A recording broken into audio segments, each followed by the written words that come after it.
Hey guys, I'm Dimsy from the Omnic Post with an update on Overwatch 2. Today's question is Blizzard listening to all of our feedback about the Overwatch monetization? With the new hero announcement, a fresh wave of enthusiasm worked its way through the community. Something I always enjoy way better than having to discuss the monetization, for instance. But sadly, there's no way around it. In an interview with PC Gamer magazine, Dion Rogers, the art director for Overwatch, did someone confirm that Ramattra will indeed be on the Battle Pass, that he will be unlocked on the free path at tier 55. But he also added that shaping the Battle Pass and the hero's place within that Battle Pass is a constant conversation within the team. Now the Game Press has had a chance to talk to the team, and they did not pass on the chance to pressure them on the monetization. But apart from comments like the previous one, they did not get a clear answer, which could be a way for them to just kind of steer away from those types of questions, much in the way we see politicians do, for instance. Never ask a politician a question and hope to get a straight answer. They'll just turn it into a huge bundle of incomprehensible crap, drop it in your lap,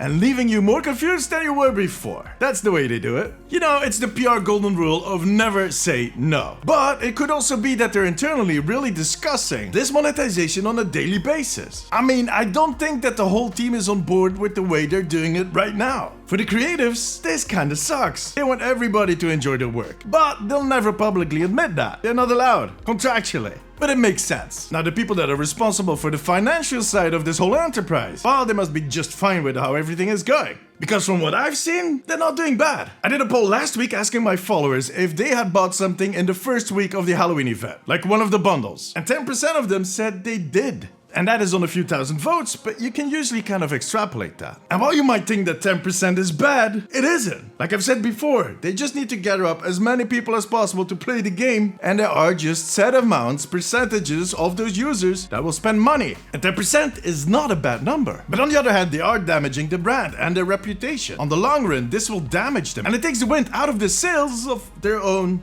sales. You know what I mean. See, pieces of new content like the new hero that they introduced before the weekend give the game a huge boost in coverage, interest, overall expectations. But that can't last long with these prices and this philosophy. And I'm pretty sure they realize that too. Well, some of them at least. But I hope also those people that are contributing to Bobby's new boat. On the long run, they're just throwing out money because their sales pipeline is not optimized. In other words, I think they would earn more money if the prices were lower. We've talked about this. But again, the question for today is, are they going to do that? Well, we can safely state that they are listening. See, in week 1 of Halloween, they released a bundle that was quite expensive, and that was controversial because you could not buy any of the items in that bundle separately. In week 2, they changed that, and all of those objects were for sale separately. But they did that for legal reasons, not because they wanted to be the good guys. And this week, we've seen them do some minor changes, like putting discounts on single items, like skins, legacy skins. Still, small steps forward, I guess. On the other hand, it looks like they made all of the event skins premium currency only. In other words, that's a step back. I feel like they're kind of pulling a cha-cha-cha on us. Like forward, backwards, forwards, backwards, forwards, backwards. Is that the cha-cha-cha? I don't know. I usually spin my beard around when I hear music.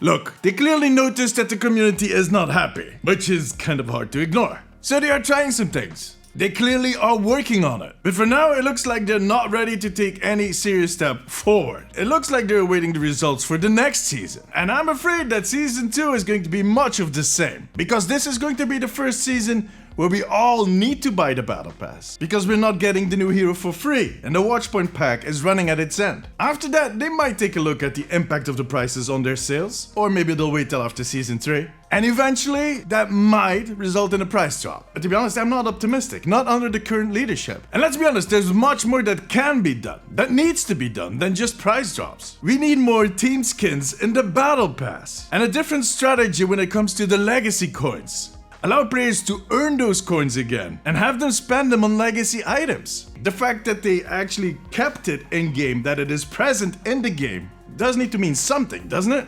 But we'll see. For now, we can only conclude that they are listening and that we need to keep giving our feedback. And that we could potentially see some change, but it will take some time. Now tell me, what do you think? Do you think they're going to lower their prices on the short term? Or do you actually think that they should stick to their guts? Let me know in the comments. Join me during my streams on twitch.tv/DimsysTV. And make sure to subscribe for more updates on Overwatch.